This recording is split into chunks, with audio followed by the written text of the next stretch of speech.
اور وقت کا تعین کرتے ہیں اور ایک دوسرے کو الوداع کہتے ہیں۔ چلو گی؟ کل کہاں ہے پارٹی؟ وہ سوچ میں پڑ گئی۔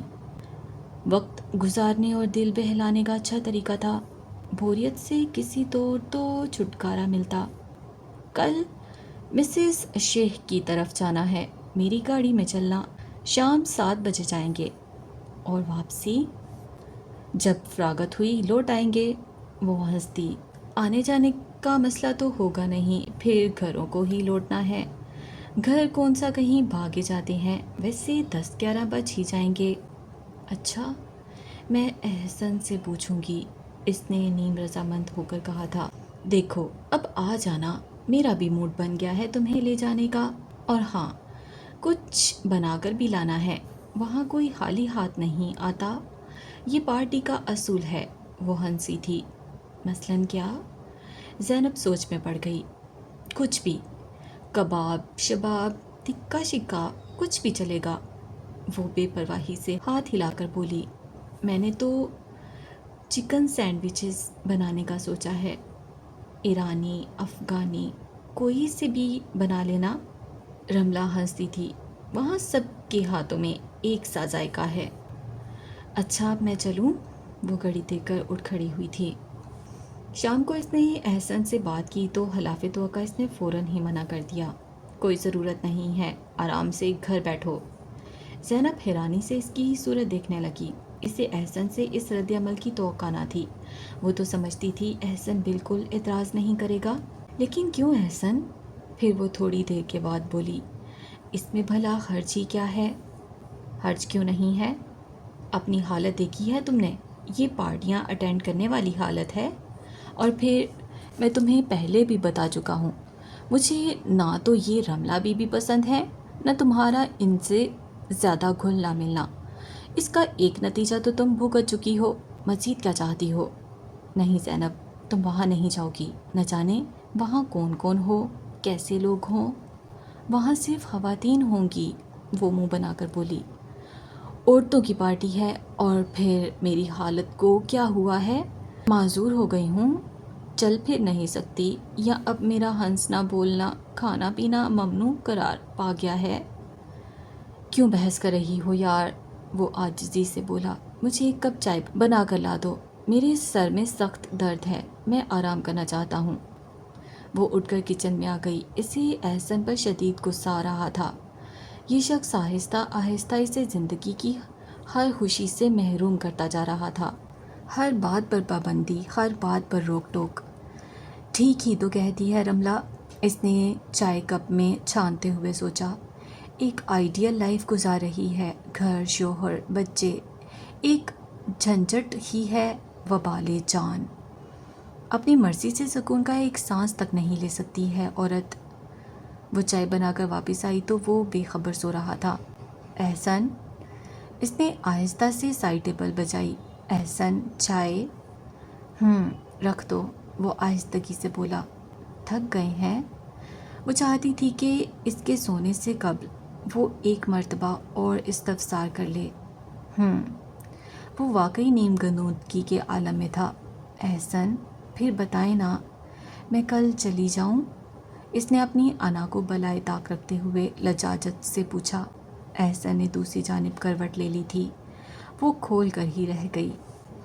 دوسرے دن وہ سو رہی تھی جب احسن نے اسے جگا کر دروازہ اندر سے لاک کرنے کا کہا اور آفس چلا گیا۔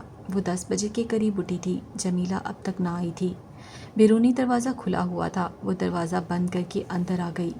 کچن میں آ کر چائے کا پانی رکھا اور کچھ سوچنے لگی۔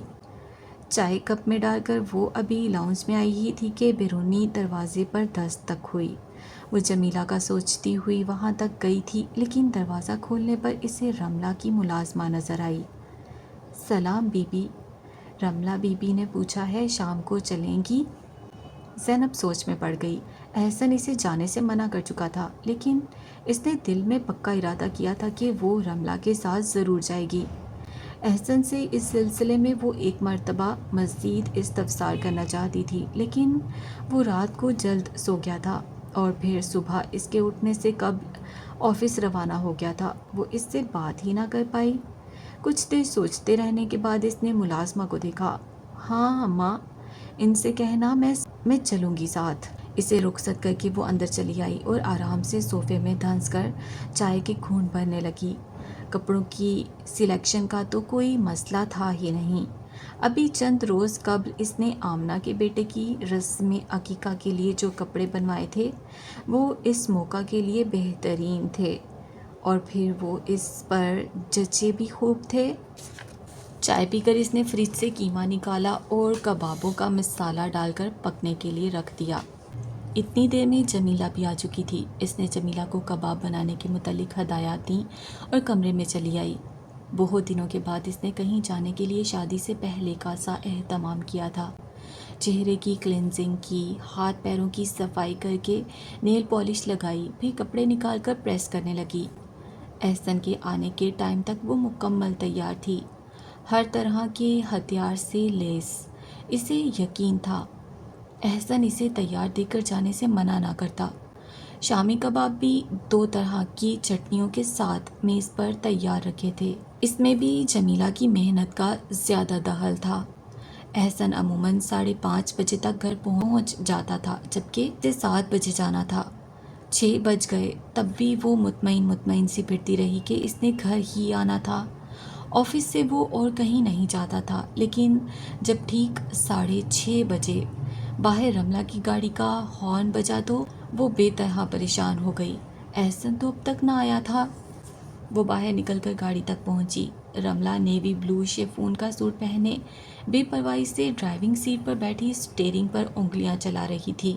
رملہ، وہ ذرا سا جھجکی، ابھی تو 6:30 بجے ہیں، تم نے تو 7 بجے کا کہا تھا۔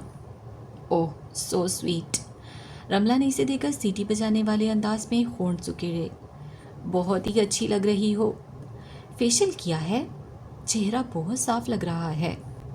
اوفو، میری بات کا تو جواب دو، وہ جھنجھلا گئی۔ ارے میری جان، آدھے گھنٹے کا تو راستہ ہے، پھر راستے سے کولڈ ڈرنکس بھی لینی ہے، پریشانی کی کیا بات ہے؟ تم تو ایک دم ریڈی ہو۔ نہیں وہ، رملہ، اصل میں احسن اب تک نہیں آئے ہیں، میں نے جانے کے متعلق ان سے پوچھا نہیں ہے۔ جمیلہ ہے؟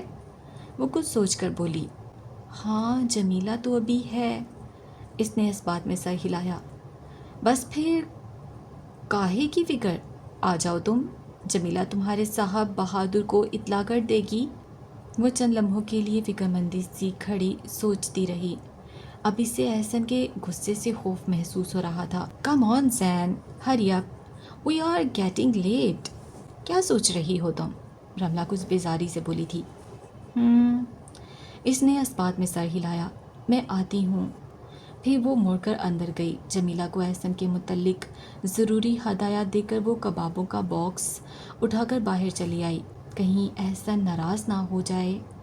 وہ فکر مند تھی۔ کچھ نہیں ہوتا، وہ بے پرواہی سے ہنسی۔ اور پھر اس قدر حسین بیوی کو تو شوہر کے غصے کی پرواہ ہونی ہی نہیں چاہیے، اس نے کہکا لگایا تھا۔ اس بات پر زینب بھی ہولے سے مسکرا دی۔ وہ جانتی تھی احسن اس سے زیادہ دیر ناراض بھی نہیں رہ پاتا تھا۔ رملہ نے ٹھیک ہی کہا تھا، راستہ کافی لمبا تھا۔ انہیں وہاں پہنچتے پہنچتے آدھا پون گھنٹہ لگ گیا تھا۔ اونچے سیاہ گیٹ کے سامنے گاڑی روک کر رملہ نے ہارن دیا تو زینب اس کوٹھی کی شان و شوکت دیکھ کر معروب سی ہو گئی۔ کس کا گھر ہے یہ؟ اس نے پوچھا۔ باورتی چوکیدار نے گیٹ ان کی گاڑی کے لیے واک کر دیا تھا۔ رملہ گاڑی تیز رفتاری سے اندر لے گئی۔ مسز شیخ نے آج کی پارٹی ارینج کی ہے، میں نے بتایا تو تھا، مسٹر ابراہیم شیخ کا گھر ہے یہ، شہر کے معروف بزنس مین ہیں، وہ گاڑی لاک کرتے ہوئے کہہ رہی تھی۔ رملہ کی ہمراہی میں وہ گھر کے اندر داخل ہوئی تو اس کی سانسیں ہی رکنے لگی۔ ایسا شیش محل تو اس نے کبھی خوابوں میں بھی نہ دیکھا تھا۔ یہ محل تو اس کی خوابوں سے زیادہ نازک اور حسین تھا۔ وہ سحر کے عالم میں رملہ کے پیچھے چلتی چلتی جا رہی تھی۔ وال ٹو وال بچھے دبیز قالین، بیش قیمت فرنیچر، ہر سو روشنیاں بکھیرتے فلورین جھومر، خط درجہ انوکھے شو پیسز جن کی قیمتوں کا تعین کرنا ہی اس کے لیے ممکن نہ تھا۔ وہ ایک ایک چیز کو خواب کے عالم میں دیکھتی جا رہی تھی جب رملہ اسے لے کر ایک کشادہ اور ویل ڈیکوریٹڈ کمرے میں جا پہنچی۔ ہیلو ایوری باڈی، وہ اندر جا کر چہکی تھی۔ اوہ رملہ جان، آج کچھ لیٹ ہو گئی ہو۔ ایک خاتون اپنی ساڑی سنبھالتی اس تک پہنچی اور اس کا گال چوما۔ کیسی ہو؟ پھر انہوں نے رملہ کے عقب میں کھڑی زینب کو دیکھا اور چند لمحے شوق سے دیکھتی رہیں۔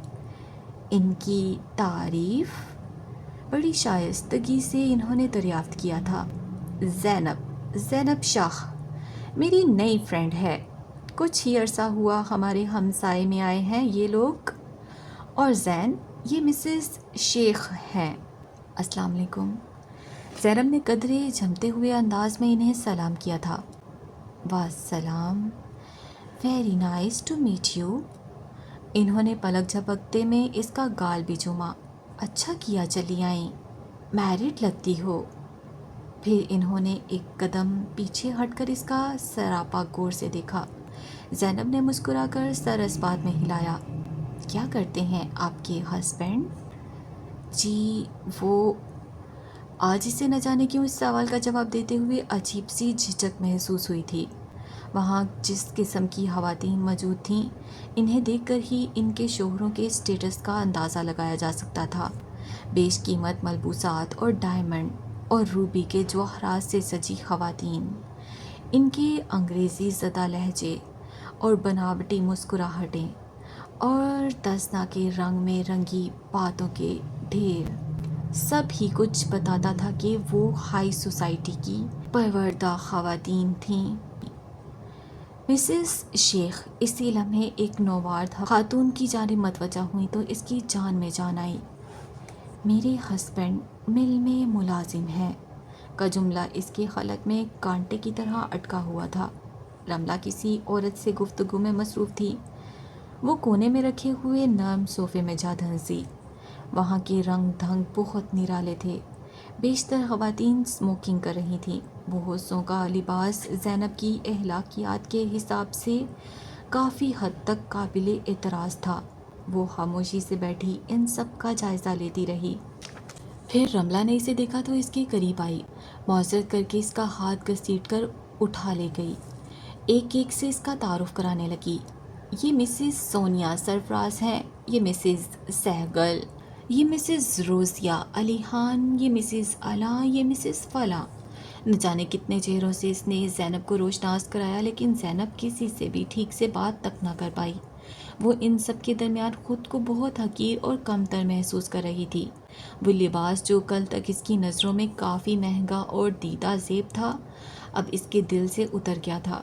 ملبوسات تو در حقیقت وہ تھے جو ان عورتوں نے زیب تن کر رکھے تھے، جن کی قیمتیں اس کے تصور میں نہ سما رہی تھیں۔ وہ خراساں سی رملہ کے پیچھے پیچھے پھرتی رہی۔ نہ جانے یوں ہی مختلف چہروں کو تکتے کتنی دیر گزر گئی تھی، اسے اندازہ نہ ہو سکا تھا۔ کھانے کی میز انواع و اقسام کے پکوانوں سے سجی ہوئی تھی۔ ان سب کی لائی ہوئی اشیاء تو محض ایک رسم کے طور پر ایک جانب پڑی ہوئی تھی۔ خود مسز شیخ نے بے پناہ اہتمام کیا ہوا تھا۔ اس کا احساس کمتری اس قدر اوت کر آیا تھا کہ اسے ایک کونے میں پڑے اپنے کبابوں سے بھی شرم محسوس ہو رہی تھی۔ اس کا جی چاہتا تھا کہ اپنا باکس اٹھا کر فی الفور وہاں سے چلی جائے، کہیں کوئی ان کے متعلق استفسار نہ کر لے۔ کم آن زینب، رملہ نے اسے ٹھکا دیا تھا۔ کہاں گم ہو؟ کھانے کی جانب تمہارا بالکل دھیان نہیں ہے۔ یہ فرائیڈ چکن ٹیسٹ کرو، تمہیں پسند آئے گی۔ مسز شیخ کا کوک کمال کے کھانے بناتا ہے۔ وہ اس کی پلیٹ میں چکن پیس ڈال گئی۔ زینب بے دلی سے ٹھونگے دیتی رہی۔ تمام خواتین پلیٹیں بھرے پیپسی اور اسپرائٹس کے ٹھنڈے گھونٹوں سے بڑے بڑے لقمے اپنے اندر اتار رہی تھیں۔ مختلف موضوعات پر اظہار خیال ہو رہا تھا، کہکے لگ رہے تھے۔ زینب خود کو اس ماحول سے بالکل علیحدہ کیے بیٹھی رہی۔ وہ اپنے وہاں چلے آنے پر شرمندہ تھی۔ اسے رملہ سے شکایت تھی۔ اسے کم از کم زینب کو بتانا چاہیے تھا کہ وہاں کس قسم کی، کس کلاس سے تعلق رکھنے والی خواتین ہوں گی۔ اور رملہ جان،